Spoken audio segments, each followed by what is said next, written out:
안녕하세요. 토요과학 강연 진행을 맡은 서울시립과학관 최지훈입니다.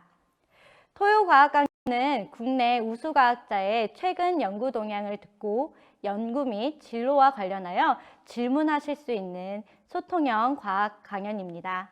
올해도 마찬가지로 유튜브로 여러분들을 만나 뵙게 되었는데요. 접속해 주신 모든 분들께 감사 인사드립니다. 반갑습니다. 네. 잘 들린다고 대답해 주셨는데, 네, 감사합니다. 네, 예쁘다는 칭찬까지 정말 감사드립니다.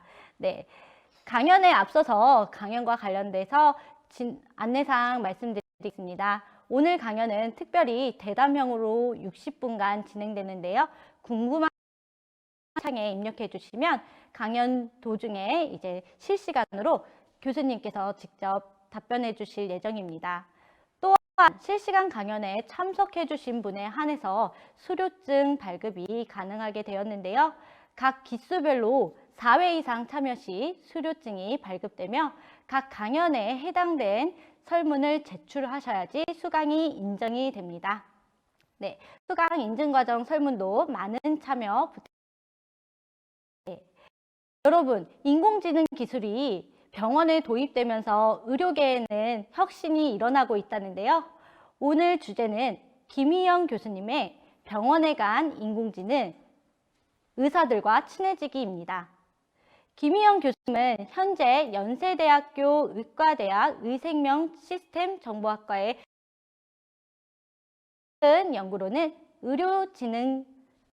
인공지능 기반 의료 영상 질환 등의 데이터 기반 정밀 의료를 연구하고 계십니다. 그럼 큰 박수로 교수님을 모셔볼까요?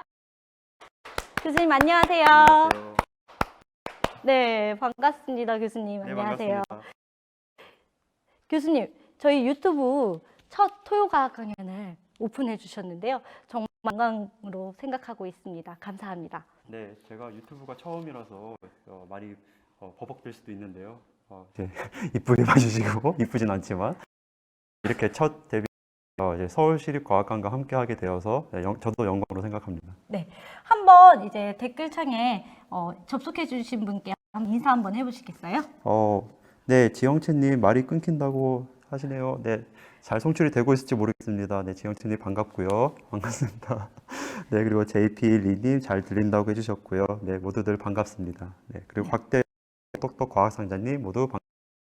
네, 이제 유튜브에 많이 적응이 되셨죠? 그런 건가요? 네, 적응이 100% 되신 것 같습니다. 네, 오늘 강연 주제가 이제 병원에 간 인공지능인데요.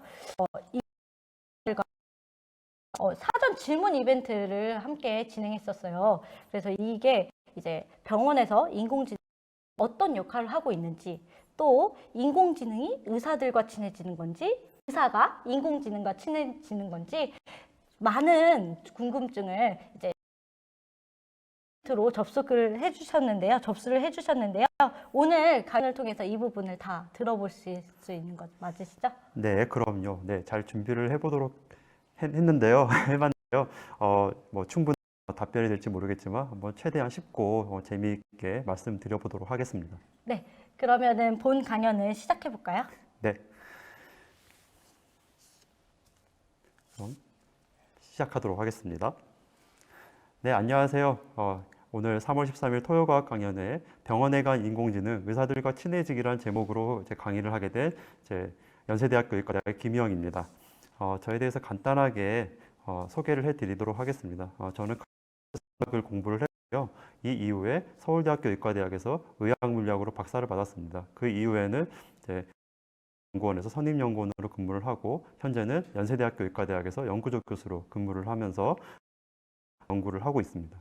네. 교수님, 여기서 이제 2005년도에 전산학을 공부하시고 2016년도에 의학 물리학 박사를 네. 진학하게 되셨는데 이 부분이 상당히 궁금하게 되는데 어떻게 이런 과정을 일단 생각하셨어요? 여러분들 좋은 질문 감사하고요. 여러분들 오해하시면 안 되는 게 제가 의과대학은 졸업했는데 의사는 아닙니다. 저는 공학자고요. 네, 공학자고 저는 이제 백그라운드는 이제 전산학을 공부한 이제 그 공학자예요. 그래서 전산학을 처음에 공부했던 것은 제가 원래부터 의료인공지능이 아니라 인공지능을 공부하고 싶었어요. 그래서 인공지능을 공부하기 위해서 카이스트에 진학을 했다가 후에도 이제 전과한 적이 있었는데 제가 상상했던 그 로봇과 같은 것들을 만드는 거는 정말 그리고 현대로서는 달성 가능하지 않은 그런 점이 있었어요. 그래서 이후에 사실은 좀 방황을 했다가 이제 제가 갖고 있는 전산학적 지식을 가지고 뭔가 사회에 도움을 줄 수 있는 일이 뭐가 있을까 이제 고민을 하다가 이제 의대에서 이제 환자들에게 도움을 줄 수 있는 연구를 시작했습니다. 네. 아, 이렇게 지금 좋은 부분 말씀해 주셨는데요. 지금 소리가 조금 끊긴다고 하고 있거든요. 네. 조금만 이제 기다렸다가 시스템이 괜찮아지면 본 강연으로 바로 들어가도록 하겠습니다. 네. 저는 이제 인공지능을 알파고 때문에 이제 접하게 됐는데 교수님은 2005년도부터 이미 이 부분을 생각하고 네. 준비하셨네요. 그렇죠. 네. 제가 사실 아톰 세대는 아닌데 아톰과 같은 아톰 아세요, 여러분들? 아톰 아시는 분 없을 것 같아요. 네. 로봇을 만들고 싶었어요. 정말 사람처럼 생각하고 이렇게 스스로 감정도 있고 그런 것들을 상상을 했었죠. 네. 근데 지금의 인공지능은 물론 이제 거기에 미치지 못하는 건 사실인데 많이 이제 기술이 올라가고 있는 것 같고요. 네. 네. 제가 처음에 뭐 한 15년 전에 좀 실망했던 것과는 다르게 좀 더 발전된 모습을 보여주고 있는 것 같습니다. 네. 그런 모습이 이제 의료에서도 어떤 모습으로 보여지고 있는지 오늘 확인을 해주실 수 있을 것 같아요. 네, 김현성 님이 아톰 아니에요. 아톰을 아시는군요. 네. 이 학부모님이시나요? 7X 년생 이상 학부모님? 이신 것 같은데. 네, 네. 홍주연 님도 아톰 안다고 합니다.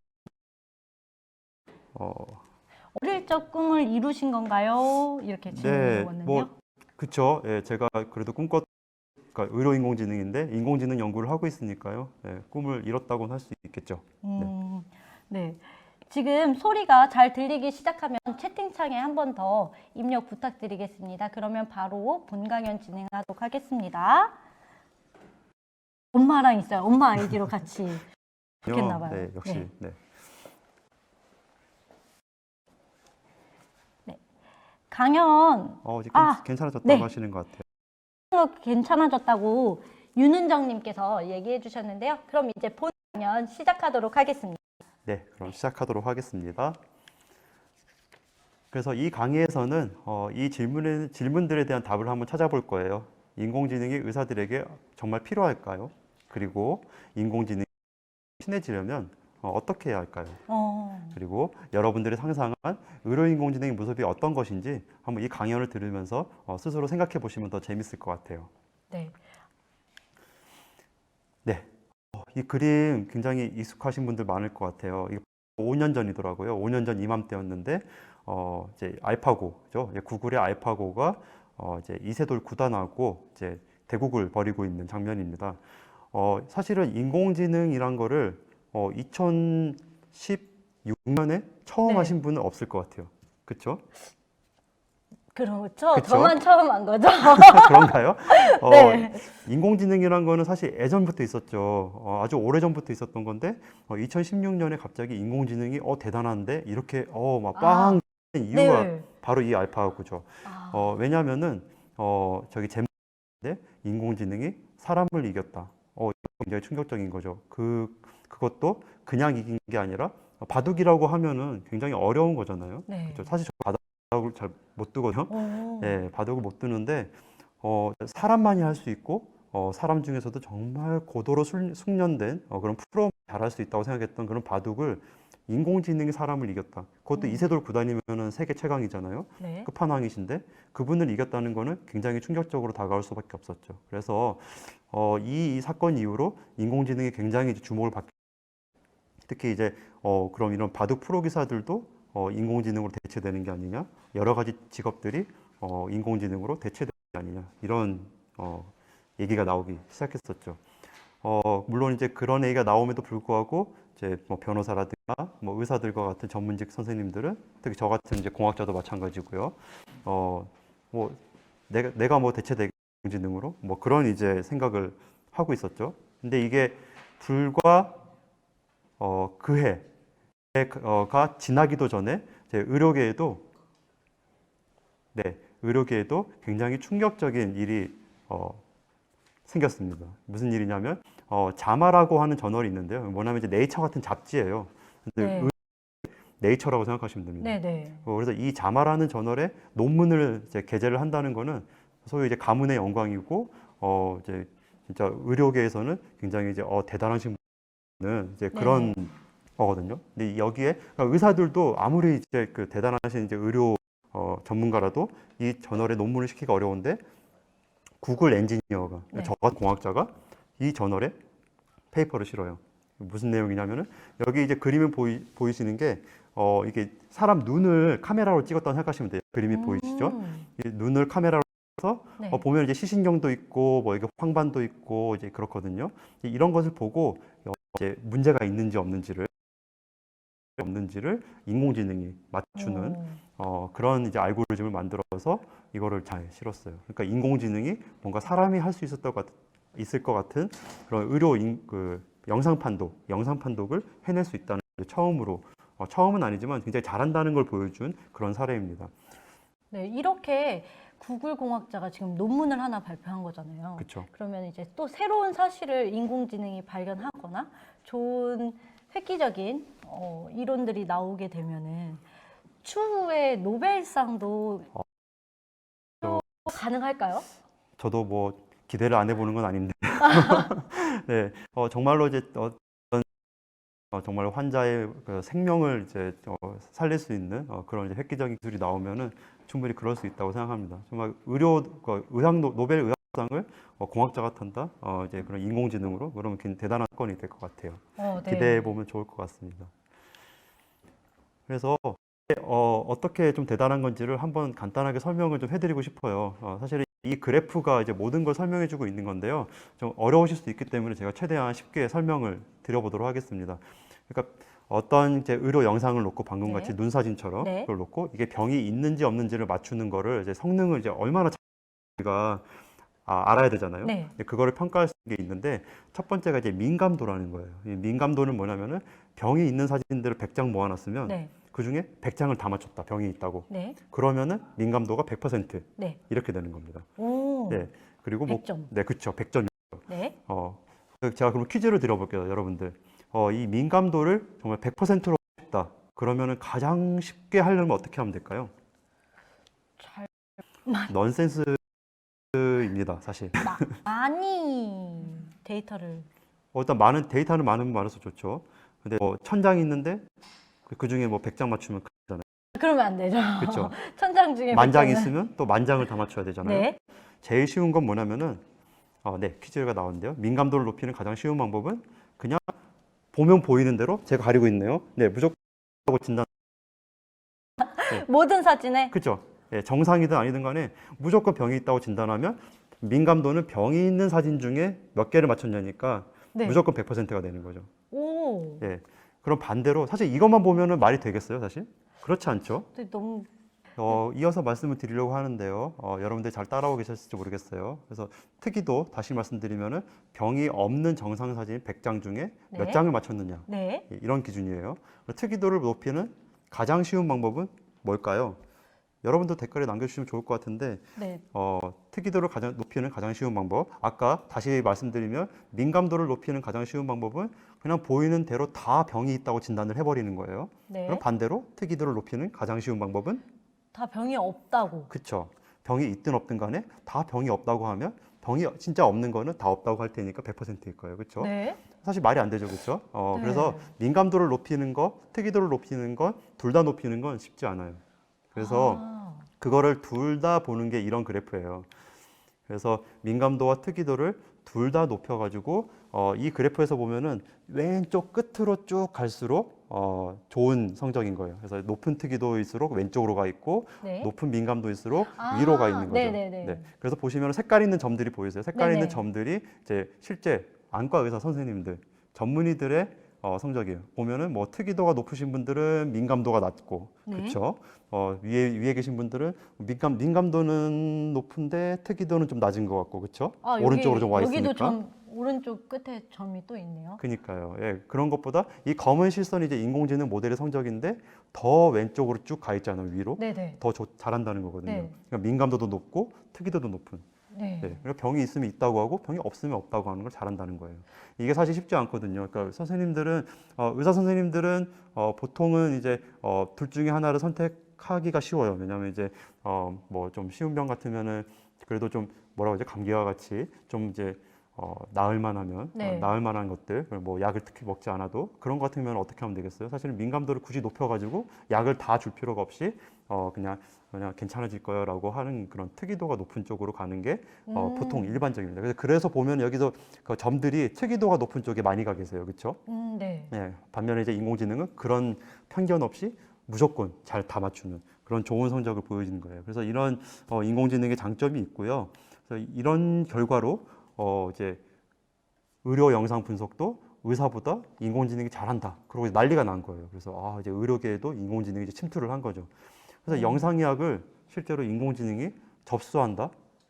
이게 참 굉장히 충격적으로 다가오는데 여기 보면 제프리 힌턴이라는 아저씨가 있어요. 이 아저씨는 여러분 딥러닝 아세요? 그러니까 인공지능 하면은 또 유명한 것 중에 하나가 이제 굉장히 알고리즘 중에 하나인데요. 딥러닝이란 거예요.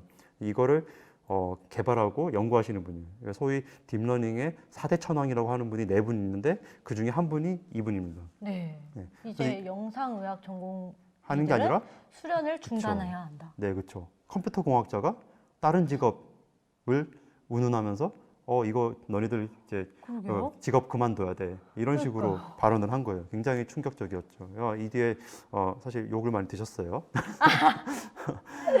그 뒤에 아까 보여드린 것뿐만이 아니라 여러분들 잘 아시는 어떤 엑스레이 영상, 뭐 CT 영상, 여기 맨 왼쪽에 보이는 것들, 여기서 어떤 이제 폐에 병변이 있는 걸 찾는 거라든지, 이제 여성분 같은 경우 이제 유방암 진단하는 거, 그리고 심지어 이런 엑스레이 CT 의료 영상이 아니라 그냥 스마트폰으로 네. 여기 뭔가 점이 하나 났어요. 근데 좀 네. 막 커지는 것 같아. 그러면은 스마트폰으로 찍어가지고 이게 암일까 아닐까를 맞춰달라고 하면 그걸 해주는 이제 앱들도 나오기 시작했어요. 피부암. 그렇죠. 네. 네, 피부암인지 아닌지. 그러면 이제 피부암인 것 같으면 바로 이제 병원에 가시면 되겠죠. 이런 것들이 이제 실제로 아까 보여드린 이제 그래프와 비슷한 것들이 다 보이실 거예요. 네. 그러니까 의사들보다 다 잘한다. 의사들이 또 다른 측면에서는 의사들이 이거에 도움을 받으면은 더 잘하시게 된다. 진단을. 네, 이런 결과들이 많이 나오게 됐어요. 요즘 이런 것뿐만 아니라 웨어러블, 몸에 착용하는 그렇죠. 그 심전도 측정이라든지 당뇨 맞아요. 측정이라든지 이런 부분도. 맞습니다. 다양하게 활용돼서 실제로 활용하고 있는 것들이 많이 있죠. 제가 사전 지문을 몇 개 받았었는데요. 이제 병원에서 AI가 활발하게 활용되고 있는 분야를 여쭤보셨어요. 물론 이제 아까 계속 말씀드린 영상, 그러니까 영상의학과에서 오른쪽에 보시는 것처럼 이제 흉부, 체스트, 그러니까 그 가슴의 엑스레이를 가지고 여기 뭐 폐렴이나 뭐 결핵이라든지 아니면 암이라든지 이런 것들이 있냐 없냐를 맞춰주는 그런 이제 판독. 이걸 실제로 뭐 서울대병원에서 쓰고 계시고 많은 병원들이 쓰고 계십니다. 서울대. 네. 혹시 이런 거는 몇 년도부터 우리가 사실 오래되진 들어왔어요? 않았어요. 한 2년, 3년쯤 아, 이제 2년, 된 것 3년? 같아요. 실제로 쓰기 시작하신 것은. 그 아까 전에 처음에 슬라이드에서 뭐 바둑에는 이제 알파고라는 인공지능이 있다면 저희 이제 의료계에서의 인공지능은 혹시 이름이 따로 있나요? 네, 좋은 질문이네요. 그 국가에서 이제 그 연구 과제를 내서 같이 진행하고 계신 것들이 있어요. 그거는 닥터 앤서라고 하더라고요. 국내산인가요? 네, 국내산입니다. 네, 토종. 닥터 네, 앤서. 네, 닥터 앤서. 모든 것에 대답을 해드린다는 그런 오. 의미라고 하네요. 네. 아, 닥터 앤서도 있구나. 네, 그래서 실제로 활용이 되고 있습니다. 그래서 아까 말씀하신 대로 이제 왼쪽 것은 이제 영상이 아니라 이제 심전도 같은 걸 이제 측정을 해서 아, 저게. 네, 그 환자가 이제 그 중환자실 같은 데 누워 계시는데 네. 갑자기 이제 심장이 멈추면 돌아가시는 거잖아요. 네네네. 이거를 미리 예측을 하는 거예요. 아, 뭐. 정지가 될 상황을 미리. 그렇죠. 그러면은 미리 이제 선제적으로 의료진이 어떤 이제 돌아가시지 않게 조치를 취하실 수도 있겠죠. 이런 인공지능도 이미 쓰이고 있습니다. 상황이 발생하기 전에 그걸 감지하고 맞습니다. 의사들이 그거에 대해서 대응을 하는. 맞습니다. 네네. 굉장히 이제 유용한 것들이 많이 이미 쓰이고 있습니다. 그래서 보여드린 것처럼 굉장히 의사 선생님들이 뭐 이미 잘하고 계셨지만 그것보다 더 잘하기도 하고 더 도움을 잘 드리기도 하는 이런 이제 연구 결과들이 많이 나오기 시작했어요. 실제로 쓰고 있는 것들도 나오고 이런 연구 결과로서 인공지능이 진짜 의사를 대체하는가? 네. 이런 이제 얘기를 하기 시작했죠. 네. 그래서 그 당시에 이제 의사가 하는 일의 70%는 이제 10년밖에 안 남았네요. 2030년에 AI도 다 한다. 오, 30년 얼마 안 그쵸? 남았어요. 얼마 안 남았죠. 그리고 이 보시면 이제 트위터 보시면 이제 앤드류 응이라는 분도 딥러닝의 4대 천왕 중 한 분이세요. 굉장히 네. 유명한 분인데 이 스탠포드 교수님이시고 이분도 영상의학 전문의들은 당장 그만둬야 된다. 이런 말씀을 하셨죠. 그럼 혹시 4대 천왕 중 나머지 두 분이 남았는데 한 분은 뭐 김희영 교수님. 네, 아니신가요? 그렇게 5대 천왕이 되보도록 열심히 한번 네. 해보도록 하겠습니다. 여기서 이제 사전 질문으로 한시우님께서 질문해 주신 부분이 이 부분이 있는데요. 미래엔 로봇이 의사를 대신해서 수술하는지도 한번 여쭤봤어요. 진단도 아니고 수술까지. 네, 수술. 물론 수술도 연구를 하고 있습니다. 그래서 어쨌든 로봇 수술할 때도 이제 카메라가 안으로 들어가서 이게 안을 보면서 이제 수술을 하시거든요. 로봇, 네, 요거 그렇죠. 집게 같이. 그래서 이제 집게가 어디로 가면은 이제 또 뭐 위험한 걸 자를 수 있으니까 조심해야 된다. 알려준다든지 그리고 우리가 목표로 했던 병이 어느 쪽에 있으니까 잘 네. 가야 된다든지 이런 것들을 소위 이제 내비게이션이죠. 우리 차 운전하는 것처럼 그런 것들을 해주는 것도 이미 연구가 되고 있고 네. 조만간 상용화가 될 것으로 생각하고 있어요. 네. 근데 이제 그런 내비게이션도 더 넘어서 아예 자동화하는 것도 물론 연구를 하고 있는데요. 기대하셔도 좋을 것 같습니다. 네. 진단뿐만 아니라 수술까지도 이미 맞습니다. 연구가 진행되고 있다고 합니다. 네. 네. 그래서 인공지능을 의사가 대체할 수 있는가 이런 말들이 나오기 시작했어요. 여러분들도 지금 시청해주고 계신데요. 얼마나 많은 분들이 이거에 동의하실지 모르겠어요. 진짜 동의하시나요, 여러분들? 인공지능이 정말 의사를 대체할 수 있을 것 같은가요? 그렇죠? 이미 질문도 해주시는 분도 계시네요. 네. 정말 의사라는 직업도 이제 없어질까요? 네. 눈물 표시 이렇게 해주시면 더 느낌이 살 것 같은데 제가 한번 이 질문에 한번 답을 드려보도록 할게요. 네. 아마 많은 분들이 네. 아니라고 하시는 분도 계시지만 없어질 수도 있겠다. 진짜? 뭐 이렇게 나 의대 가려고 그랬었는데 이런 분도 계실 것 같아요. 말씀드려 보도록 할게요. 그쵸. 네, 여기 사실 제가 그 다음에 그 답을 넣었었군요. 하나. 네. 의사를 대체할 수 있는 날이 올까요? 향후 의대 전망 어떻게 보시나요? 라는 질문이 있었어요. 그래서 바다맘. 맞습니다. 네, 바다맘님. 다르게 읽으시면 안 돼요. 그래서 바다맘님이 질문해 주셨는데 이미 교육을 하고 있어요. 의사 선생님들이 인공지능을 알도록. 그러니까 지금은 사실은 뭐 정답을 미리 알려드리는 거긴 한데 인공지능이 의사를 대체하는 게 아니라요. 인공지능을 잘 다루는 의사들이 인공지능을 모르는 의사들을 대체할 것이다. 이런 얘기를 하고 있습니다. 그러니까 인공지능이 아까 말씀드렸죠. 네. 이거에 도움을 받으면은 굉장히 좋은 진단을 하실 수가 있어요. 네. 그러면은 사실은 그런 분들한테 가서 진단을 받고 싶지, 그렇죠? 네. 네, 굉장히 그런 명의도 계시지만 네. 이제 좀 이렇게 명의가 아니시더라도 더 진단을 잘하실 수 있게 돕는 그런 이제 인공지능 기술을 활용하셔야 된다는 얘기고요. 그래서 이제 하버드 의대나 스탠포드 의대, 저희 연세대 네. 의대도 제가 강의하는 과목인데요. 의료 인공지능을 이제 의사 선생님들께 가르쳐 드리고 있습니다. 혹시 이제 의사가 이제 막 되신 분들, 이제 수련이 부족하신 분, 부족하진 않지만 네. 기간이 짧으신 분들, 그런 분들한테는 꽤 유용하게 쓰일 수 있겠어요. 네, 그런 것들이 도움을 받으면은 이런 얘기도 있어요. 그래서 한 5년, 10년 수련을 받으실 것을 이제 좀 더 이제 앞당겨 드릴 수도 있다. 이런 식으로 이제 기대를 하고 있는 그런 인공지능 기술들도 있습니다. 네. 그래서 굉장히 이제 잘 활용을 하시면은 도움이 될 거라고 생각을 하고요. 네. 사실 답을 먼저 말씀드려서 약간 싱거운 면이 있겠지만 제가 말씀드리고 싶은 걸 이제 이어서 한번 말씀드려보도록 할게요. 네. 많은 분들이 이제 인공지능이 의사를 대체할 거라고 생각을 하셨겠지만 이런 거 한번 보여드릴게요. 여기 보시면 그림을 보시면 감이 잡히실지 모르겠어요. 비둘기가 네, 비둘기가 닭장 안에 가운데- 들어가 있고 닭. 여기 네. 그 그림이 터치 스크린이에요, 저게. 터치 스크린이구나. 네, 거기 보면 이제 분홍색 그림이 보이는데 이게 뭐냐면은 이제 암 같은 거를 검사하기 위해서는 그 조직을 이제 몸에서 떼내 가지고 현미경으로 이제 관찰을 하죠, 선생님들이. 네네. 진짜 암인지 아닌지 네. 보려고.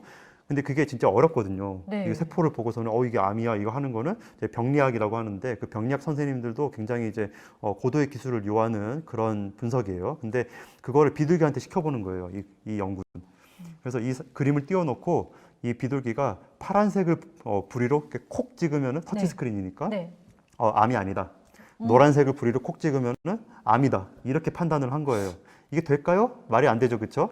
근데 이제 맞추면은 뒤에서 이 보이면은 왼쪽 끝에 모이가 있어요. 이제 모이가 안으로 들어오는 거예요. 네. 맞추면. 그러니까 맞추면 네. 칭찬해주고 틀렸으면 모이를 안 주는 거예요. 그럼 애가 이제 간절해지니까 맞추려고 하겠죠. 네. 근데 이거를 실제로 그래프가 그려져 있어요. 여기에 30일 동안 시켜봤더니 보여준 거는 90%를 맞춰요. 90%나요? 네. 실제로 이거 지금 저도 눈으로 봐도 잘 모르거든요. 사실은 저도. 네, 이거를 저는 비둘기가 뭐가 맞춘다는 암이죠? 거예요. 네. 유방암을 진단을 하는 비둘기입니다. 엄청나죠? 먹이의 생존에 의한 그렇죠. 선택인 건가요?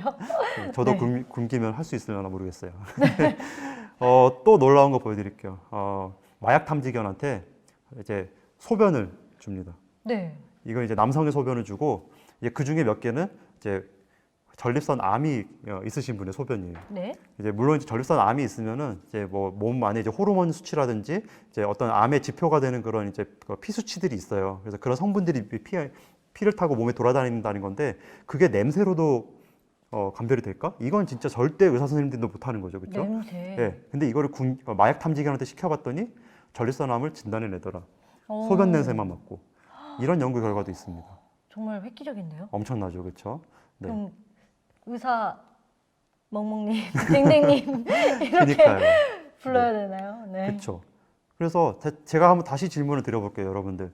그럼 비둘기가 이렇게 유방암 진단을 잘하고 개가 전립선암 진단을 잘하는데 그러면 비둘기가 의사를 대체할까요?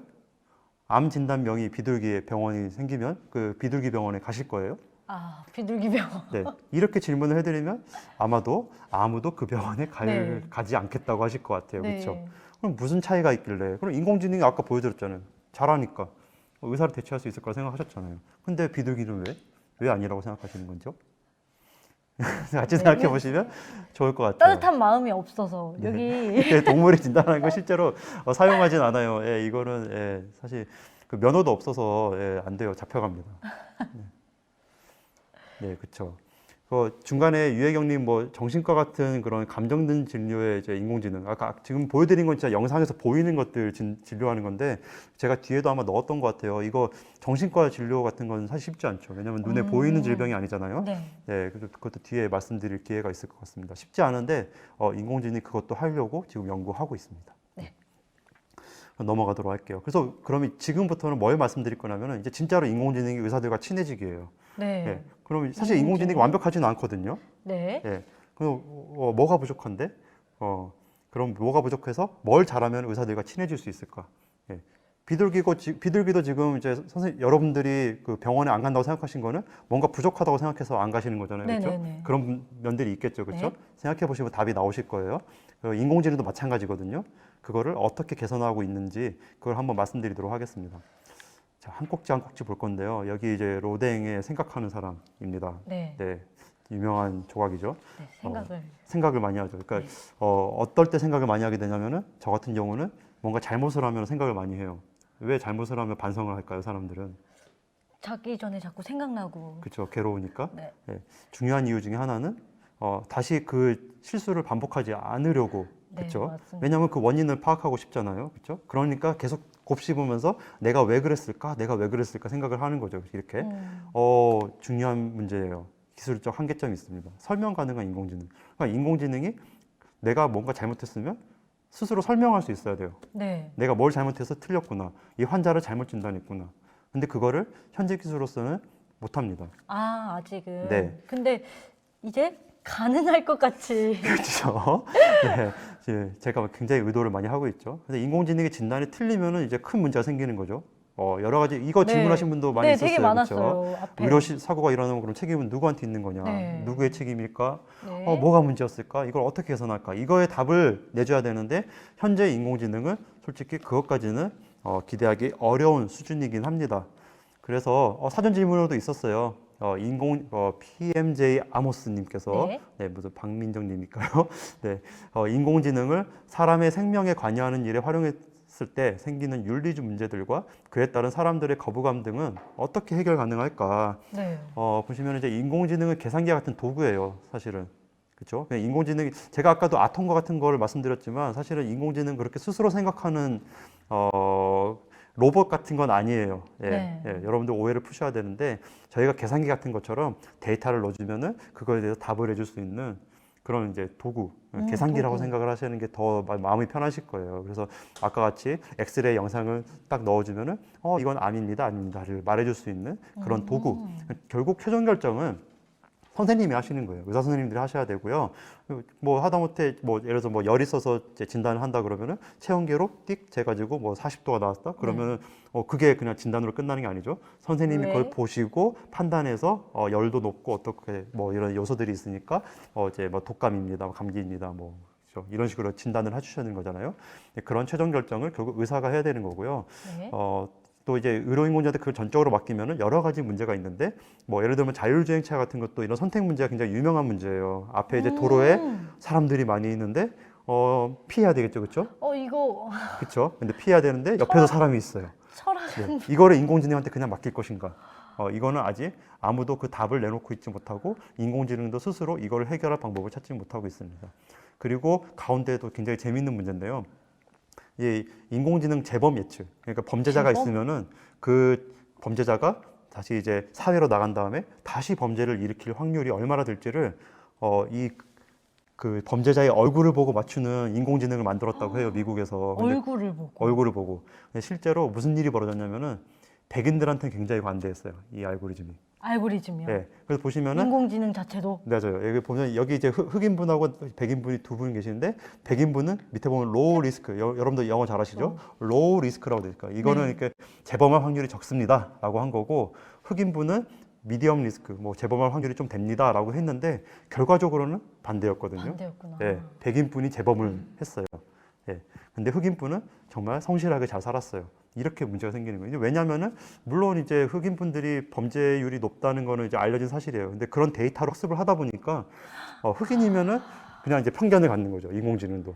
내가 본 데이터들을 흑인들이 범죄를 잘 저지르더라. 이런 문제가 있어요. 의료에도 비슷한 문제 생길 수 있어요. 그래서 예를 들면 제가 뒤에 말씀드린 심장병 같은 진단 문제도 많은 데이터들이 남성에 치우쳐져 있다. 그러면은 여성의 심장병 문제는 잘 못 맞출 그럴 이제 문제들이 생깁니다. 이런 편견 문제. 그리고 뒤에 뭐 인공지능 속이는 인공지능 이런 것들도 있는데 이거는 뭐 시간 관계상 넘어가야 될 것 같아요. 하여튼 이런 윤리적 문제들이 많기 때문에 아직은 좀 시기상조인 면이 있습니다. 그래서 결국은 설명해주는 인공지능이 필요해요. 다시 돌아가서. 그래서 네. 뭐 이제 체스트 엑스레이, 엑스레이 영상이 있으면은 뭐 흡연 여부, 나이, 성별, 가족력 다 입력을 할 건데 네. 인공지능이 폐암입니다. 끝 이래버리면 선생님들이 결정을 해야 된다고 했잖아요. 제가. 네네. 그러면 당황하는 거죠. 뭐야 이거 그냥 폐암이라는데 끝이래. 아무런 설명도 안 해주고. 그러면 그쵸? 문제 생기면 어떡하지? 이런 생각을 하시게 되겠죠. 근데 뒤에처럼 밑에처럼 좌측 폐에 뭐 모양이 어떤 결절이 있고 네. 뭐 가족력과 흡연 기간을 고려할 때 또 이제 이렇게 확률로 185%의 확률로 폐암입니다. 그러면은 이제 이건 꽤 높은 확률로 폐암인데 이유도 타당하네. 그러면 고려를 해보시고 역시 오케이 그러면은 이걸 믿을만 하겠다 이렇게 판단을 하실 수가 있겠죠. OX 그러니까 폐암이다 아니다만 이제 진단하는 게 아니라 그 원인, 그렇죠. 원인까지 분석하고 이런 그쵸. 부분들이 있네요. 그렇죠. 애초에 그러면 이제 판단에 도움도 드리면서 또 혹시나 틀렸을 때는 그 원인을 이제 파악할 수가 있게 되는 거죠. 네.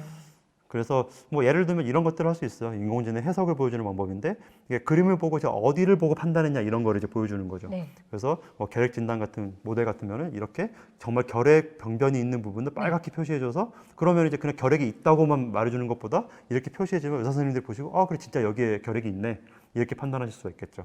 네, 관절염 같은 것도 마찬가지. 보면 이제 관절염이 이렇게 막 연골이 닳아 없어지면 이게 위에 뼈가 붙으면서 아픈 거잖아요. 네네네. 닳아 없어진 부분을 이렇게 딱 표시를 해주면은 그래 이분은 관절염이 좀 심각한 상황이네. 맞게 잘 네네. 진단했네 인공지능이. 네. 이런 식으로 이제 판단을 할 수가 있는 거죠. 이런 식으로 도움을 드리는 거를 이제 하고 있고요. 아까 말씀드린 것처럼 뭐 진짜 이유가 뭐 어쩌고 이렇게 구구절절 설명하는 거는 네. 뭐 지금 현재 연구 중이지만 언젠가는 이제 될 거라고 생각을 합니다. 그럼 이런 분석들 때문에 진단 시간이 되게 짧아지겠네요. 그렇죠. 네. 자, 그 다음 문제는 잘 집중하는 인공지능이에요. 아이고, 죄송합니다. 제가 익숙치 않아가지고 이게 잘 집중하는 인공지능. 보면 이제 탐정들도 단서를 찾아가려면은 잘 집중을 해야 되죠, 그렇죠? 네. 발자국을 놓치지 않게 잘 따라가서 발자국을 따라가야지 범인을 잡을 수가 있을 거예요, 그렇죠? 네. 근데 이제 인공지능이 그걸 잘 하냐 그러면은 가끔 애가 멍 때려요. 그래서 그 문제도 있습니다. 어떤 문제인지 제가 한번 예를 들어서 보여드리도록 할게요. 이제 왼쪽 걸 한번 설명해 드려야 될 것 네. 같은데, 그 옆에 보면 정상 심장이 있고 네. 심장 비대증이 있어요. 여기 보면은 여기에 이제 제가 팔이 짧아요. 여기 옆에 심장이 있거든요, 가운데. 네네. 보면은 심장이 왼쪽 사진하고 좀 비교가 돼서요. 왼쪽 사진은 심장이 좀 그래도 작고 네네. 오른쪽은 심장이 오른쪽이 커요. 조금, 네. 예, 그 보면은 심장 비대증이에요. 그러니까 이 병 자체가 심장이 커지는 병이에요. 네. 예, 그래서 그러면 이제 피를 짜주는 게 문제가 생기는 거거든요. 힘이 없어져요, 심장이.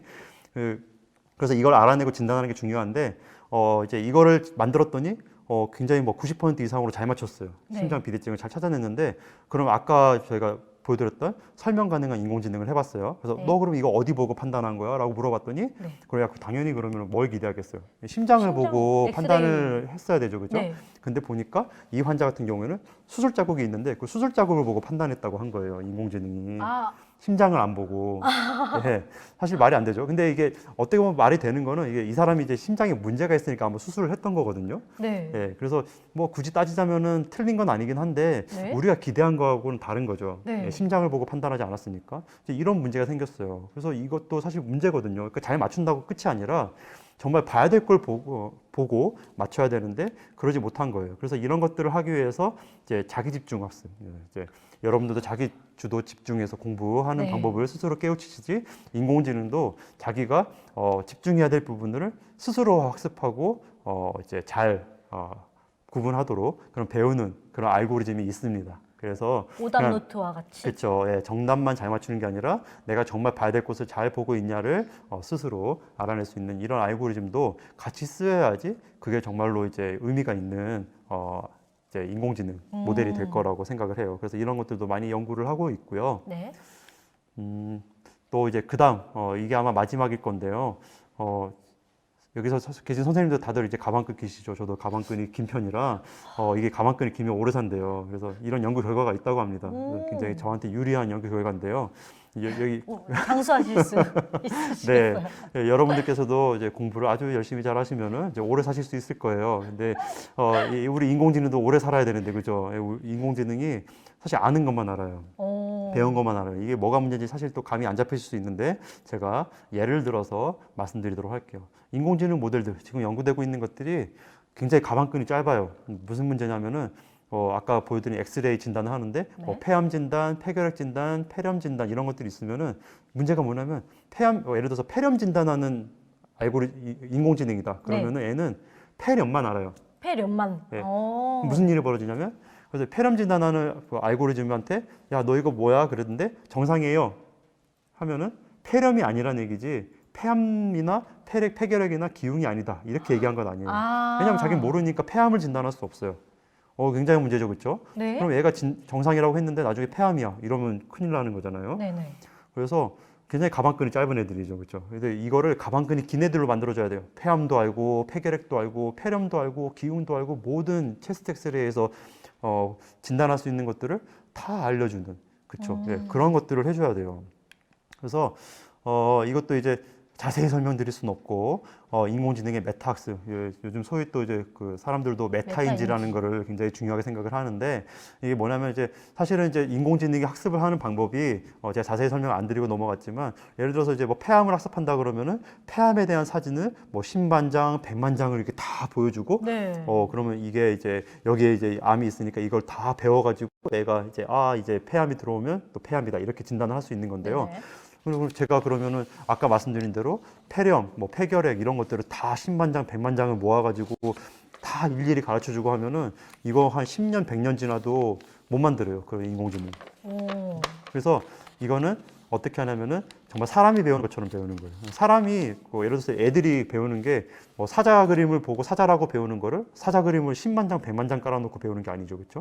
네. 네, 뭐 집도 알고 고양이도 알고 원숭이도 아는 상황에서 사자 그림을 보여줬는데 내가 알던 거랑 뭐가 다르니까 이건 사자구나 이런 식으로 배우는 거잖아요. 네. 근데 인공지능도 그런 식으로 학습을 하도록 도와주는 걸 소위 이제 메타러닝이라고 해서 메타학습이라고 합니다. 네. 그래서 그런 메타학습법을 사용하게 되면 이제 다양한 질환을 다 알면서 그 학습하는 방법도 뭐 10만 장, 100만 장을 다 보여줄 필요 없이 이제 조금만 보여줘도 잘 학습을 하는 그런 모델을 만들 수 있는 건데 네, 그런 게 이제 또 앞으로 연구해야 될 방향이죠. 네, 여기서 사전 질문 하나 들어와 있던 부분이 있는데요.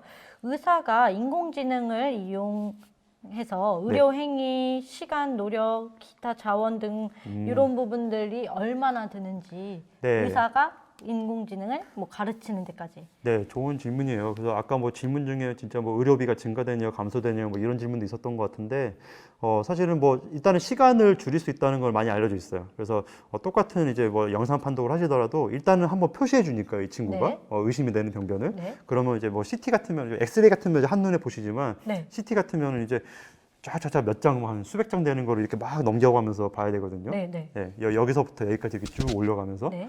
그래서 그런 것들을 시간을 굉장히 단축시켜 줄 수 있다는 거는 알려진 사실이에요. 뭐 근데 이제 비용 같은 경우는 아무래도 좀 민감한 문제긴 한데요. 사실은 뭐 뭔가 더 이제 누군가가 이제 돈 들여서 공 들여서 개발한 거잖아요. 네, 네. 그거를 쓴다는 건 당연히 그거에 대한 비용을 지불해야 되는 거고, 그거에 대한 비용은 당연히 더 들 수밖에는 없을 것 같아요. 네. 이제 물론 이제 큰 관점에서는 물론 당장 이제 인공지능을 더 써야 되니까 그 인공지능에 대한 비용은 들겠지만 이제 이게 정말 잘 작동하고 뒤에도 말씀드린 정말 질병 진단을 잘해서 실제 환자들에게 도움을 주면 네. 아픈 사람들이 줄어들겠죠. 네. 그럼 아픈 사람들이 줄어든다는 건 그분들에게 들어가는 비용이 줄어든다는 얘기니까 전체 사회적으로 봤을 때는 비용을 감소하는 방향으로 활용될 수 있을 거라고 많은 분들이 이렇게 기대를 하고 있습니다. 네. 네, 그러면은 다음. 계속 진행을 해보도록 하겠습니다. 그래서 이제 좀 인공지능이 좀 잘 못해서 의사들과 친해지려면 어떤 것들을 공부해야 네. 되는지를 말씀드렸는데 이제는 또 제가 이제 후반부에는 이제 인공지능이 정말로 이제 의료에 쓰여야 되는 이유 그리고 이제 인공지능이 어떤 일을 하면은 정말로 이제 의사들뿐만 아니라 이제 환자들에게 도움을 줘서 이제 의사들도 정말 행복하게 쓰고 여러분들도 행복하실 그런 이제 인공지능이 될까 네. 이 얘기를 해보도록 할게요. 네. 일단은 이제 이게 굉장히 큰 문제인데 의학적 결정을 위한 데이터의 증가. 뭐 예를 들어서 지금 이제 병원에 가서 뭔가 진단을 받을 때 주로 이제 뭐 열이 나요, 어디가 네. 아파요 이런 뭐 이제 증상이라고 구도로 하죠, 그렇죠? 먼저. 그런 증상이 뭐 한 두세 개 네. 그리고 뭐 열잰 거, 뭐 피 검사한 거 합치면 한 10개 정도 되려나? 이제 그런 것들을 가지고 종합해서 의사 선생님들이 머릿속으로 막 계산을 하셔가지고 그러면 종합해 봤을 때 이런 진단이 나가게 이렇게 생각을 하시는 거잖아요. 네. 근데 앞으로 특히 정밀 의료 시대에는 특히 암 같은 경우는 이미 그렇게 하고 있는데 유전체 정보 알죠, 그렇죠? 네. 유전자 그리고 단백체 그리고 또 아까 제가 연구하고 있는 의료 정보 이런 것들 합치면은 고려해야 될 그런 이제 팩터들 네. 개수가 1000개, 10,000개 가까이 돼요. 의료 전수가. 정보라는 거는 이 사람이 그쵸, 뭐 이거 뭐 받았던 그냥 피 진료들. 수치 있는 거 이런 것처럼 그런 피 검사. 그쵸, 그런 숫자 정보들 또 유전자도 뭐 굉장히 많은 수의 유전자가 있잖아요, 네. 그렇죠? 그런 유전자가 어느 변이가 있다는 것도 굉장히 많은 수의 유전자가 있는데 이거를 머릿속에서 혼자 선생님들이 머릿속으로 혼자 막 계산해가지고 종합해 보니까 이런 진단이야 이렇게 딱 뭐 그것도 요즘같이 한 5분 진료하신다고 하는데 할 수 있을까요? 이게 가능하지가 않죠, 그렇죠? 가능하지 않으니까 그럼 뭐의 도움을 받아야 돼. 뭐에 도움이 될까? 그게 이제 인공지능이라고 네. 저희는 생각을 하고 있는 거죠. 그래서 그런 인공지능의 도움을 받으면은 이 그래프도 여러분들이 좀 어려우실 수 있는데 이 보시면은 옆에 이제 그래프는 뭐냐면은 이제 왼쪽부터 오른쪽으로 갈수록 시간이 진행되면서 네. 이 암이 커지는 거예요. 이제 암이 네. 이제 세로 치고 암 크기예요. 그래서 어떤 암은 그러니까 암이 다 똑같은 암이 아니에요. 그래서 네. 어떤 암은 너무 이게 성질이 급해요. 빠르게. 예, 빠르게 진행하는 암이 있고 어떤 암은 이제 뭐 사실 암은 아니죠. 그걸 소위 양성종양이라고 하죠, 그렇죠? 그 양성종양 같은 경우는 거의 안 자라거나 네. 천천히 자라서 심지어 그분이 자연사 하실 때까지 아무런 문제를 일으키지 않을 가능성이 있어요. 근데 물론 이제 그런 빨리 자라는 암이 이제 굉장히 무섭기 때문에 조기 진단을 잘해야 된다는 거는 네네. 여러분들 다 알고 계시잖아요. 네. 근데 그런 조기 진단을 인공지능이 이제 많이 도와드릴 수 있을 거다, 그렇죠? 많이 놓치지 않고 또 아무리 작은 암이더라도 잘 찾아내 줄 수 있을 거다. 이거를 기대하고 있지만 이 문제는 뭐냐면은 이거를 구분하지 않고 빨리 자라는 애랑 천천히 자라는 애를 구분하지 않고 그냥 다 찾아줘요, 막 있는 대로. 여기 문제가 있어 다 찾아줘요. 그러면은 암 환자가 굉장히 많아지겠죠, 그렇죠? 근데 그 중에 일부는 물론 이제 그 개인은 받아들이지 못할지 그건 다른 문제지만 그냥 놔둬도 상관없는데 그걸 굳이 치료를 해야 된단 말이에요. 네. 그런 과잉 진단이 일어날 가능성이 인공지능 때문에 오히려 더 생길 수 있다. 네. 이런 우려가 있어요. 그래서 실제로 이 연구에서는 뭐 폐암 같은 경우는 이제 4분의 1, 25%가 실제로 뭐 굳이 치료를 안 해도 되는데 치료할 암을 찾아가지고 다 의료 비용을 증가시킬 수 있을 것이다. 이런 얘기를 하기 시작하거든요. 아, 그래서 그런 문제를 또 인공지능이 스스로 만든 문제인데 해결을 해줘야 돼요. 그래서 2단계에서도 질문이 있었는데 네. 벤티라떼님이 인공지능으로 암의 전이가 예측 가능할까요? 이건 또 시간 관계상 많은 얘기를 해드릴 수는 없고 이미 연구되고 있습니다. 그래서 이 암의 병변만 딱 보고 이 암이 어떻게 생겼고 위치가 어떻고 이런 정보들을 조합을 해서 이건 나중에 전이 될 수도 있으니까 제가 아까 말씀드린 그런 빨리 자라는 암을 이제 예측해야 된다는 거랑 비슷해요. 아, 네. 그래서 멀리 전이가 될 수 있으니까 이분은 그러면 빠르게 아주 치료를 잘 해야 된다. 이런 네. 식으로 이제 도움을 드릴 수 있는 인공지능이 이미 연구가 되고 있습니다. 그런 근거들이 쌓이고 있습니다. 그래서 저희가 하고 싶은 거는 단순히 영상에서 암이 있냐 없냐를 밝혀주는 게 끝이 아니에요. 네. 그래서 뇌종양이 있더라도 뇌종양이 이거는 어떤 유전자 변이에 의해서 생긴 암이고 어떤 타입이다 이런 것들을 세세히 알려줄 수 있으면은 그거에 맞춘 치료를 해줄 수 있는 그런 소위 이제 정밀 치료라고 하는데요. 그런 것들을 해줄 수 있는 걸 이제 인공지능이 앞으로 이제 해야 될 일이죠. 네.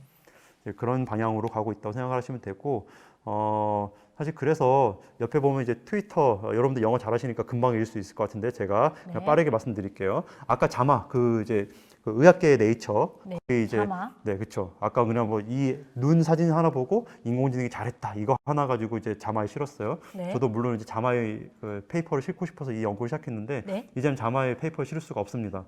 안타깝게도. 그래서 여기 써 있어요. 밑에 써놨는데 저분이 이제 뭐라고 말씀하셨냐면은 자마. 네, 자마 이제 에디터라고 하는 이제 그 의사 선생님이 이렇게 얘기를 했대요. 그러니까 인공지능이 영상에서 병을 잘 찾았어? 그런데 어쩌라고 이런 얘기를 했다는 거예요. 무슨 얘기냐면 실제로 병을 잘 찾았는데 그래서 그게 환자가 죽을 사람을 살렸냐? 아. 이거를 증명한 건 아니라는 거죠. 그거를 정말 증명해서 이게 잘 찾는 게 좋다는 것까지 알려줘야 좋은 연구라고 얘기를 하고 있는 거예요. 그래서 그런 연구가 아니면 이제 앞으로 이렇게 좋은 저널에는 실어주지 않겠다. 그래서 찾았다로 끝나는 게 아니라 그쵸. 그 이후에 그쵸. 어떤 더 네. 연구나 그렇죠. 네. 맞습니다. 좋은 정말로 결과를 가져와야지. 죽을 환자들을 살렸다. 이런 네. 이제 결과를 저희가 알 수 있어야 된다는 얘기죠. 그래서 이것도 좀 빨리 넘어가고 싶은데요. 딥러닝으로 이제 안과 질환 진단하는 거 똑같아요. 아까 보여준 자마 저널하고 똑같은데 이걸 가지고 또 네이처 의학지에 실었거든요. 네이처 메디슨이라는 좋은 저널을 실었는데 옆에 그림 보면 아까 본 그림하고 비슷해요. 그렇죠? 인공지능이 좀 더 잘했다. 이런 똑같은 내용이지만 얘가 더 잘한 거는 이거를 실제로 이제 우리가 이제 썼을 때 선생님이 썼을 때 어떤 이득이 있느냐 네. 이런 것들을 이제 실제로 이제 그 증명을 해준 연구들이에요. 여기 보시면 그래프가 좀 복잡하게 되어 있는데 여러분들 간단하게 보시면 제가 빨간색 박스 친 여기 보시면은 네. 여기는 이제 이제 안과 의사 선생님들의 성적이에요. 성적인데 틀린 정도예요. 그러니까 높으면 안 좋은 거겠죠, 그렇죠? 네네. 틀린 정도니까 보면은 파란색하고 노란색이 있는데 파란색은 검사를 이제 한 개만 한 거고 네. 노란색은 검사를 여러 개 한 거예요. 당연히 검사를 여러 개 하면 성적이 더 좋겠죠, 그렇죠? 네네.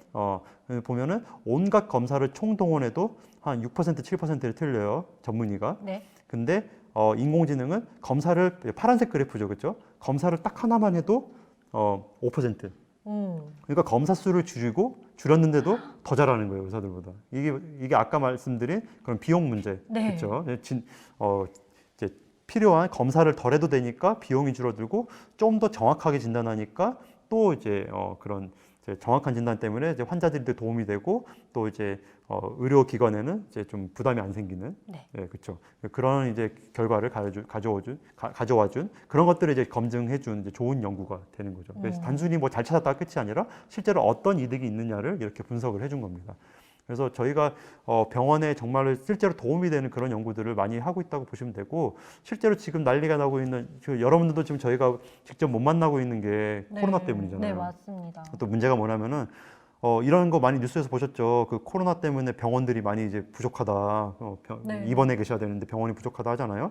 그런데 병원에 입원하셔야 될 정도 분이면 굉장히 심각하게 아프신 건데 그냥 사실 코로나 걸렸다고 해가지고 다 입원한다 그러면 어떻게 되겠어요? 그럼 부족하잖아요. 네네. 근데 이제 이거를 보고 그러면 이제 이분이 나중에 정말 심각하게 아플 수 있을 것 같은데 그걸 예측을 할 수 있어야 돼요. 그렇죠? 네. 당장 코로나는 걸렸는데 누구는 이제 심지어 돌아가실 수 있고 누구는 괜찮을 수 있는데 이거를 미리 예측을 해야 된단 말이에요. 그러면은 정말 위험하신 분은 이제 중환자실로 보낸다거나 이제 뭐 세브란스 병원이나 서울대병원 같이 큰 병원에 보내야 되는 거죠. 근데 그런 것들을 미리 예측을 할 수 있는 모델들도 현재 연구되고 있고 저희도 지금 같이 연구를 하고 있습니다. 그래서 실제로 이제 올해 안에 저희도 그 알고리즘을 사용해서 실제로 이제 그 뭐 세브란스 같이 큰 병원에 가셔야 될 분들을 이제 가려줄 수 있는 그런 연구들을 지금 하고 있어요. 그래서 실제로 활용할 계획입니다. 이런 것들이 돼야 정말 유용한 인공지능이 되는 거죠. 또 이제 이런 뭐 영상 진단뿐만 아니라 이제 격리돼 있으면은 격리된 분이 이제 잘 이제 계시냐 사실 소위 이제 감시도 좀 해야 되고 네. 좀 멀리 도망가지 않게 네. 이런 것들이 이제 집안에 센서를 여러 개 달아놓고 네. 잘 계신지를 보는 거예요. 그리고 이제 또 이제 뭐 열도 재가면서 실제로 이제 격리돼 있는 분이 또 갑자기 또 혼자 막 격리돼 있는데 갑자기 뭐 혼자 아파가지고 뭐 연락도 못할 정도 되면 큰일 나잖아요. 네네. 그거를 이제 인공지능이 빨리 파악을 해가지고 이분들 빨리 심각하니까 병원에 보내야 된다. 격리돼 있는데 이런 것들도 말해줄 수 있는 인공지능 이런 것들도 이미 이제 활용이 되고 있고요. 실제로 네이버에서 이제 이거는 전화 이제 우리 그 뭐 이제 말로 하면은 이제 인공지능이 대응을 해주는 거예요. 그러니까 네. 사람하고 통화를 하는 게 아니라 인공지능하고 통화를 해서 ARS. 그렇죠. ARS인데 자동으로 인공지능이에요. 그래서 네. 이런 아까 그 격리되신 분들한테 인공지능이 전화를 걸어요. 네. 그래서 잘 계세요? 하고 물어보고 열은 어떠세요? 이렇게 물어봐서 이제 뭔가 증상이 있는 것 같으면은 이제 의료기관에 이제 보고를 해주는 자동으로. 오. 이거를 뭐 격리되신 분들이 뭐 진짜 뭐 굉장히 뭐 10만 명, 100만 명 계신데 이거를 일일이 뭐 사람이 전화를 할 수가 전화할 수 없잖아요. 근데 없으니까. 이걸 이제 인공지능이 도와주고 있는 거죠. 네. 네, 이런 것들이 이제 많이 활용이 되고 있습니다. 그래서 제가 연구하고 있는 것도 이제 제가 하고 있는 것들은 많이 이제 아까 말씀드렸지 암과 이제 심장 질환의 예측 모델이에요. 그러니까 예측을 잘하는 거. 네. 그래서 이것도 이제 제가 심장이 이제 쿵쾅쿵쾅 뛰고 있는 게 보이시죠? 이걸 보고 제 의사 선생님들이 그냥 이거 뛰고 있는 거를 제가 봤는데 보니까 잘 뛰네, 오케이 이렇게 할 네, 수가 없잖아요. 잘 뛰고 있어요. 제가 하지만 이거는 지금 이제 병이 있거든요. 이분은 되게 병이 잘 있을 뛰고 수도 있는 있는데. 분이에요. 예, 그래서 이 보면서 뭐 이제 심장의 근육이 어떻고 뭐 보니까 짜내는 패턴이 어떻고 이런 거를 분석을 인공지능이 할 수가 있어요. 그래서 제가 그 연구를 하고 있는데 그걸 통해서 지금 당장 뭐 문제가 아주 심각하지는 않더라도 어떤 분은 나중에 갑자기 뭐 심근경색이 갑자기 올 수도 있다. 이런 것들을 미리 알려드려서 그럼 약을 드셔야겠죠, 그렇죠? 네. 운동을 잘 하신다든가 그런 도움을 드릴 수 있는 연구를 실제로 진행을 하고 있고 이제 미국의 이제 클리블랜드 클리닉이라고 이제 베스트 하스피탈이라고 여기 딱지가 붙어 있죠, 그렇죠? 심장병의 이제 전 세계 1위인 병원이에요. 그래서 오. 그 병원하고 같이 이제 연구를 하고 있습니다. 오, 전 세계 1위. 전 그쵸. 세계 네. 1위와 맞습니다. 연구를 하고 네. 계십니다. 이 병원에서도 아까 말씀드린 그런 편견 문제를 굉장히 해결하고 싶어요. 왜냐하면 아까 말씀드린 백인만 잘 맞추는 그런 것들을 또 인공지능 도움을 통해서 잘 하고 싶어하는 그런 것들을 진행을 하고 있습니다. 네. 전 세계 1위 서울시립과학관과도 함께 진행하고 있습니다. 다시 찾아오도록 하겠습니다. 결과가 나오면. 네. 치료 반응 예측이 중요한 이유, 특히 암 같은 경우 이런 것들이 있어요. 저희 세브란스 병원의 케이스인데 이제 제가 면역 항암 치료한 게 있어요. 네. 항암 치료 중에 이제 사람이 이제 면역 기능을 이용한 거예요. 이제 면역 기능이라는 거는 몸 안에 이제 뭔가 다른 세포가 침입자가 들어오면은 이제 물리치는 거잖아요, 스스로. 네네. 근데 암도 어떻게 보면은 그런 거니까 그죠. 원래 몸 안에 없던 익숙치 않은 애들이니까 이 면역 체계가 잘 작동하면은 암을 쫓아낼 수 있겠죠, 그렇죠? 그런 것들을 도와줄 수 있는 이제 항암 치료예요. 그래서 그렇게 활성화시켜서 근데 이제 이런 것들을 판단할 수 있는 지표가 이제 예를 들어서 이건 기억하실 필요 없어요. PD-L1이라는 걸 보고 이게 빵이면은 그분은 면역이 애초에 활성화 안 되기 때문에 약하기 때문에 이 치료를 해봐야 잘 안 들을 가능성이 커요. 근데 그 100%다. 이게 이 수치가 100%면은 이분은 면역 체계가 좋은 분이라 쉽게 말씀드리면 약간 다른 표현이긴 한데 면역 체계가 좋은 분이라 이 치료를 하면은 그 몸 안의 면역 체계가 암을 물리칠 수 있는 그런 확률이 높다. 네. 그렇게 해가지고 치료를 했는데 보면은 결과가 반대였어요. 가능성이 없다. 맨 위에는 가능성이 없다 그러고 0%. 안 할까 했다가 한번 해봤는데 2년 넘게 사셨어요. 네. 보면은 깨끗하거든요. 여기 보면은 네. 폐에 2년 까맣게 뒤 여러분들 잘 사진. 보실지 모르겠어요. 까맣게 보인다는 거는 암에 아무것도 없다는 거예요. 검은 건 다 공기거든요. 네. 아래에 보면은 이분은 면역 체계가 좋아서 이 치료를 받으면 완치될 수 있을 것 같다고 기대를 했는데 100%. 불과 한 달 뒤에 이 보면은 좀 여러분 딱 눈으로 보시기에도 예, 문제가 좀, 많죠, 그렇죠? 예, 이게 암이거든요, 다. 태양을 갑자기 채우고 있는. 부위가 커진 것 같아요. 맞아요. 네. 예. 그러니까 그걸 예측을 못한 거죠, 그러니까 결국은. 예. 그래서 우리가 치료 반응을 예측을 잘해야 되는 게 이래서 중요합니다. 그리고 게다가 이 면역 항암제는 굉장히 비싸요. 한 번 치료받으면 3천만 원 듭니다. 예. 잘 치료를 받으셔야 되는데 그래서 제가 하고 있는 연구도 이 암의 병변 분석을 해서 보시는 것처럼 맨 왼쪽에 CT에서도 보고 맨 위에는 이제 그 암 조직을 떼어낸 네. 슬라이드를 보고 이 분의 뭐 면역 체계가 어떻고 이제 종양이 뭐 얘가 이제 생겨 먹은 게 어떠니까 잘 치료 반응을 할 수 있겠다 없겠다 이런 것들을 미리 예측해서 이제 환자들에게 도움을 줄 수 있는 실제로 뭐 이제 이게 아예 반응 안 할 것 같으면 다른 치료를 빨리 선택하시는 게 네. 시간 문제이기 때문에 암 환자들은 그래서 그런 선택을 하는 게 굉장히 중요하거든요. 그래서 그런 것들을 인공지능으로 선생님들을 도와드릴 수 있는 연구를 제 옆에 위에 보시는 것처럼 이제 흉부외과 선생님이라든지 병리과 선생님들 네. 같이 이제 연구를 진행을 하고 있습니다. 네. 그래서 어느덧 이제 거의 마지막 슬라이드인데요. 그래서 병원에서 의료 인공지능 연구하기라고 하면 이제 제가 이제 이런 것들을 연구하는데 지금 사실 좀 제가 또 막판에 좀 뭔가 대단한 걸 하는 것처럼 말씀드려가지고 다시 여러분들이 대단하신 연구를 하고 계시네요. 오해를 하실 수도 있을 것 같아요. 이런 게 제가 이 의료 인공지능 연구를 병원에서 하고 있다 하고 말씀드리면은 여러분들도 제가 이런 거를 만들어서 터미네이터 같은 거 만들어서 막 이런 걸 하고 있다고 생각하시지만 제가 사실은 병원에서 진짜로 하고 있는 일은 아까도 말씀드렸지만 데이터를 벽돌 살듯이 여러분들 이제 노가다 아시죠? 노가다를 차곡차곡 하고 있는 거예요. 빨간 옷 입으신 분 사실 뭐 제가 아니고 이제 의사 선생님들이고 왜냐면은 네네네. 의료 인공지능은 데이터 결국 데이터 약문이거든요. 그래서 의료 데이터를 제일 잘 아는 분이 누구죠?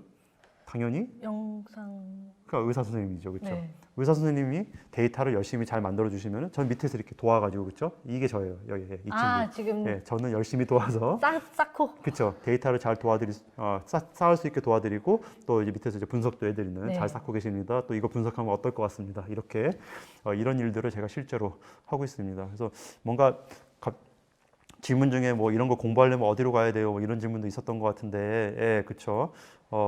네, 유혜경님이 해주셨는데요. 인공지능 관련 연구를 하고 싶으면 무슨 과에 가야 하나요? 라는 네. 질문을 해주셨습니다. 좋은 질문이에요. 사실은 저는 전산과에 나와서 전산과를 나와서 이제 코딩도 잘 할 수 있고 이제 프로그램을 짜야지 기본적으로 이런 것들을 다 할 수 있기 때문에 네. 프로그램을 잘하는 건 사실 기본이라서 전산과, 뭐 컴퓨터공학과 이런 거 가시면 좋지만 사실 요즘은 코딩은 거의 기본이라고 하던데요, 여러분들. 네. 그렇죠? 다들 학원 다니고 계시죠? 네, 서울시립과학관에도 코딩 교육 프로그램이 네, 교육 프로그램이 있다고 합니다. 꼭 참여하시고요. 사실은 무슨 과에 가는 건 중요하지 않는 것 같아요. 결국은 말씀드렸지만 인공지능 연구인데 의료 인공지능이면은 의료를 네. 잘 알아야 되는 거예요. 네. 사실 근데 그것도 어떻게 보면은 사실 저도 의료 인공지능을 이제 거의 10년째 의료 연구를 10년째 하고 있지만 의료를 사실 선생님들보다 다 잘 알겠어요. 제가 아무리 뭐 서당계 3년이라도 그렇진 않죠. 하지만 요즘은 트렌드가 뭐냐면은 소위 융합학문이라고 하죠. 네. 융합학문은 혼자 하는 게 아니에요. 저도 의사 선생님들하고 같이 연구하고 네. 제가 모르는 걸 선생님들 배워가면서 같이 네. 연구를 하는 거거든요. 그래서 여러분들이 이제 어떤 과를 나오시고 어떤 공부를 하시더라도 계속 배워가면서 아까 가방끈 끼면 오래 산다고 했잖아요. 그래서 가방끈을 계속 늘려가시면은 이 연구를 잘 할 수가 있습니다. 네. 그리고 아까 전에 인공지능이 자기 반성을 하도록 한다고 하는데 어떻게 시키는지 그리고 반복 학습이 얼마나 또 필요할까요? 네, 김승수님께서 네, 김선수님 굉장히 좋은 질문이네요. 이제 테크니컬한 질문인데 반복 학습 기본적으로 학습은 반복 학습이에요. 이제 똑같은 거 계속 보여주면서 틀렸으면은 야 이거 다시 해, 너 이거 다시 해 이런 식으로 이제 채찍과 당근을 줘가면서 하는 거고요. 그 과정에서 이제 자기 학습이라고 셀프 슈퍼바이즈드라고 하는데 자기 지도 학습이라고 하는 거는 이제 봐야 될 것들이 이제 예를 들어서 이제 아까 암이라고 하면은 이제 암을 잘 보고 해야 되잖아요, 그렇죠? 네. 중간 중간에 내가 어디를 보고 있는지를 이제 평가를 해요. 네. 근데 보면 이제 100장이 암이었는데 그 중에 이제 한 10개, 20개 정도를 엉뚱한 데 보고 있었어요.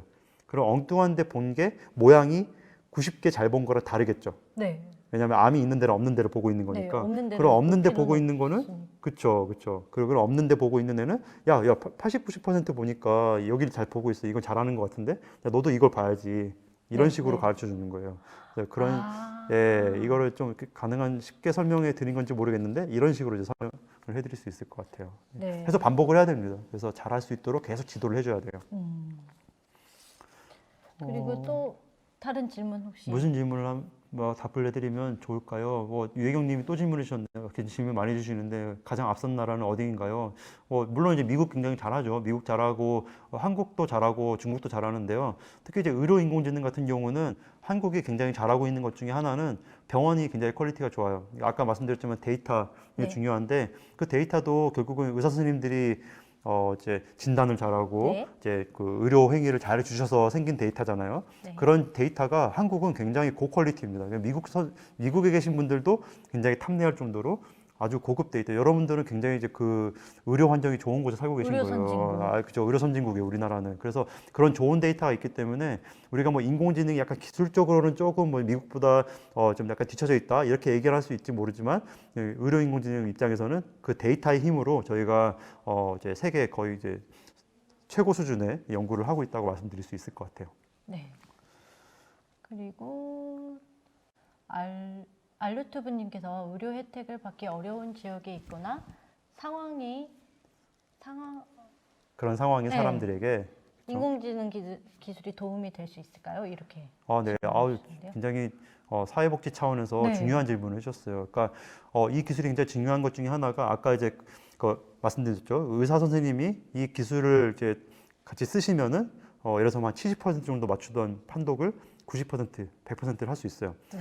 근데 이게 그러니까 서울같이 이제 뭔가 막 네. 대형 병원이 많이 있고 잘 트레이드 선생님들이 계신 곳, 특히 이제 암 같은 경우는 이제 그 보시는 선생님들이 많지 않다 보니까 더 그럴 수 있는데 사실 인공지능이 도입되면은 이제 그런 이제 의료 환경이 좋지 않은 지역에서도 이 도움을 받아가지고 선생님들이 좀 더 정확한 진단을 할 수 있고 도움을 드릴 수가 있는 거죠. 그래서 그런 말씀하신 측면에서도 큰 도움을 드릴 수 있을 거라는 거를 사람들이 많이 이제 기대를 하고 있어요. 네. 벌써 이제 저희가 이제 3시 5분을 달려가고 있는데요. 강연 시간이 거의 종료 시간에 넘었는데 이제 마지막 질문 한 번만 받고 넘어가겠습니다. 저희 뭐가 좋을까요? 선화장님, 통섭은 누가 주도하나요? 그냥 서로 의논해서 결론을 내나요? 이거 네. 통섭이라는 것은 의료 의사- 인공지능 간의 와 의료인 인공지능 간의 소통, 네, 그걸 말씀하실 걸까요? 네. 이 인공지능이 스스로 말을 할 수는 없기 때문에 일단 제가 말씀드리는 결과를 보고 선생님이 이제 판단을 하셔야 되는데 그래도 그걸 도움을 드리기 위해서 제가 아까 말씀드린 이제 설명 가능한 인공지능 그런 것들을 이제 연구해야 이제 인공지능이 이제 뭔가 좀 도움을 더 이제 잘 서로 이제 그러니까 통섭을 하는 것처럼 할 수가 있겠죠. 네. 네. 네, 오늘 이렇게 사전 질문과 실시간 질문에 답변을 하시고 강연 자료까지 되게 슬라이드가 고퀄이었고 그리고 저희 중학교, 고등학교 친구들이 많이 봐줄 걸 예상하셔서 슬라이드를 최대한 쉽게 많이 준비해 주셨는데요. 오늘 한 번 더 이제 김희영 교수님께 강연 준비해 주신 김희영 교수님께 다시 큰 박수 부탁드립니다. 댓글로도 감사합니다. 박수 부탁드립니다. 감사합니다. 네, 오늘 소감이 어떠셨어요? 네, 유튜브가 처음이었기 때문에 굉장히 사실 긴장을 많이 해서 제가 지금 사실 솔직히 어떤 말씀을 드렸는지 기억이 안 나거든요. 재밌게 잘 들으셨으면 네, 제가 좀 보람이 있는 시간이었을 것 같고요. 많은 질문에 답을 못 드려서 미안하고 제가 가능하면 돌아가서라도 댓글창 보고 남길 수 있는 대답은 남겨드리도록 네. 하겠습니다. 여러분들 관심 가지고 많이 봐주셔서 감사합니다. 네. 네, 서울시립과학관 영상에 좋아요 한번 부탁드리겠습니다. 구독도 눌러주세요. 네, 구독과 좋아요 부탁드리겠습니다. 네, 다시 한번 김희영 교수님께 큰 박수 부탁드립니다. 네, 마지막으로 토요과학 강연 만족도 조사와 수강 인증 설문이 이제 채팅창으로 공유가 되는데요. 많은 참여 부탁드리겠고요. 또한 만족 설문도 조사에서 후기 이벤트를 진행하고 있습니다. 후기 작성자 중에 우수 작성자를 추첨하여서 푸짐한 선물을 드리고자 하고 있습니다. 후기 작성도 또한 많은 참여 부탁드리겠습니다. 네, 긴 시간 참여해주신 모든 분들께 감사 인사드립니다. 다음 주는 암 극복 오가노이드로 찾아뵙겠습니다. 그럼 다음에 또 만나요. 네. 다시 한번 인사해볼까요? 다음에 또 또 만나요. 만나요.